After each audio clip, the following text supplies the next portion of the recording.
नमस्कार। इस नए विश्लेषण में आपका स्वागत है। सोचिए, एक ऐसा अपराध जो हॉलीवुड की किसी थ्रिलर फिल्म को भी मात दे दे। आज हम इतिहास की सबसे बड़ी, सबसे दुस्साहसिक और बिल्कुल अचंभित कर देने वाली चोरी के बारे में बात करने वाले हैं। ये कोई आम चोरी नहीं थी, बल्कि एक ऐसा मास्टर प्लान था जिसने दुनिया भर की सुरक्षा एजेंसियों के होश उड़ा दिए थे। तो चलिए, बिना किसी देरी के गहराई में उतरते हैं और समझते हैं कि 2003 की ये एंटवर्प डायमंड हाइस्ट असल में कैसे अंजाम दी गई। $100 मिलियन। जी हां, आपने सही सुना। ये कोई छोटी मोटी रकम नहीं है। यह उस लूटे गए खजाने की शुरुआती अनुमानित कीमत है। अनगिनत कीमती हीरे, सोना और बेशकीमती जेवरात जो लिटरली रातों रात हवा में गायब हो गए। और मजे की बात तो यह है कि कुछ विशेषज्ञों का मानना है कि असली कीमत इससे भी कहीं ज्यादा थी। तो चलिए सीधे चलते हैं 17 फरवरी 2003 की उस सोमवार की सुबह में। जमीन से 2 मंजिल नीचे डायमंड सेंटर की उस मुख्य तिजोरी के बाहर एक सुरक्षा गार्ड खड़ा था। जब उसने तिजोरी का दरवाजा खुला देखा तो उसका तो जैसे दिमागी सुन्न हो गया। अंदर का नजारा खौफनाक था। दुनिया के सबसे सुरक्षित माने जाने वाले बॉक्स टूटे पड़े थे और करोड़ों डॉलर की संपत्ति गायब थी। फर्श पर हर तरफ बस खाली डिब्बे और कागजात बिखरे हुए थे। अब ये जो बेल्जियम का एंटवर्प डायमंड डिस्ट्रिक्ट है ना, इसे आप किसी सैन्य किले से कम मत समझिए। पूरी दुनिया के लगभग 80% कच्चे हीरो का व्यापार यहीं से होता है। पुलिस की गश्त, हर कोने पर चप्पे चप्पे पर कैमरे और भारी बैरिकेड्स इस जगह को पूरी तरह से अभेद्य बनाते थे। मतलब कोई सपने में भी नहीं सोच सकता था कि इस किले में सेंध लगाई जा सकती है। ओ नहीं, वो मेरा बॉक्स है। जरा सोचिए उस दहशत के बारे में। ये चीख उस दिन की तबाही को साफ साफ बयां करती है। जब हीरा व्यापारियों को इस घटना का पता चला तो वो पूरी तरह टूट गए। उनके जीवन भर की गाढ़ी कमाई जो उन्होंने इस अभेद्य तिजोरी में सुरक्षित समझकर रखी थी, एक झटके में लुट चुकी थी। ये सिर्फ पैसों का नुकसान नहीं था, बल्कि भरोसे की एक बहुत बड़ी हार थी। आप बात करते हैं द लॉन्ग कॉन, यानी इस 18 महीने लंबी तैयारी की। देखिए, ये कोई जल्दबाजी में किया गया अपराध बिल्कुल नहीं था। इसके पीछे एक बेहद शातिर दिमाग था, लियोनार्डो नोटारबाटोलो का। गजब का धैर्य दिखाते हुए घटना से पूरे 24 महीने पहले उसने डायमंड सेंटर में $700 प्रति माह पर एक ऑफिस किराए पर लिया और खुद को एक इटालियन हीरा व्यापारी के रूप में पेश किया। अब इससे हुआ ये कि उसे इमारत में आने जाने की वैध अनुमति मिल गई।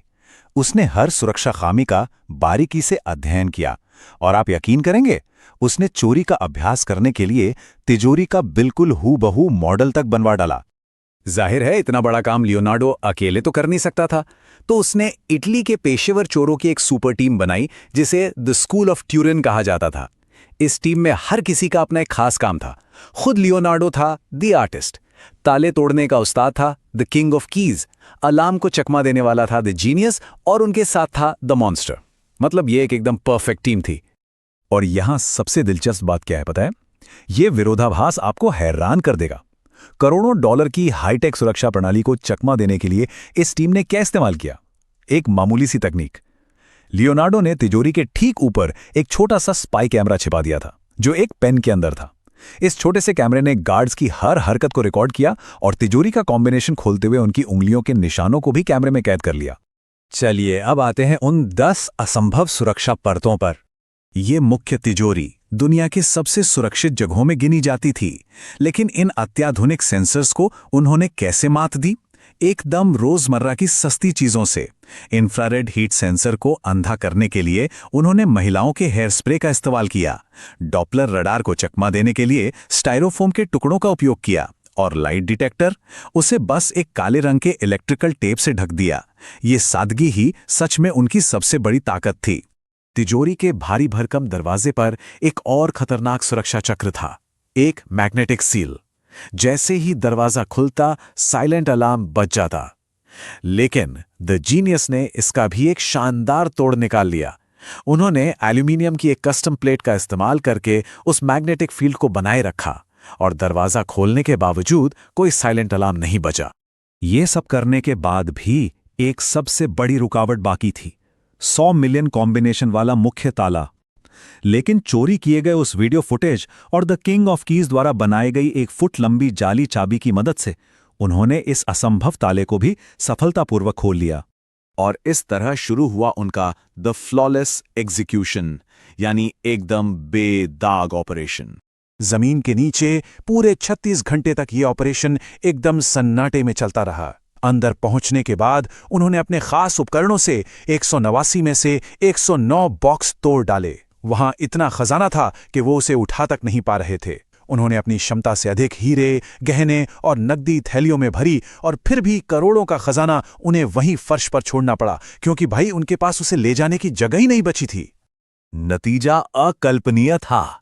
10 सुरक्षा परतें चकनाचूर, एक भी अलार्म नहीं बजा, और सबसे बड़ी बात, टीम ने अपने फिंगरप्रिंट या कोई भी सुराग वहां नहीं छोड़ा। वो लिटरली भूतों की तरह आए और काम पूरा करके गायब हो गए। अपराध की दुनिया में इसे एक परफेक्ट बेदाग योजना कहा जा सकता है। लेकिन फिर कहानी में आता है एक बड़ा twist, the getaway and the garbage.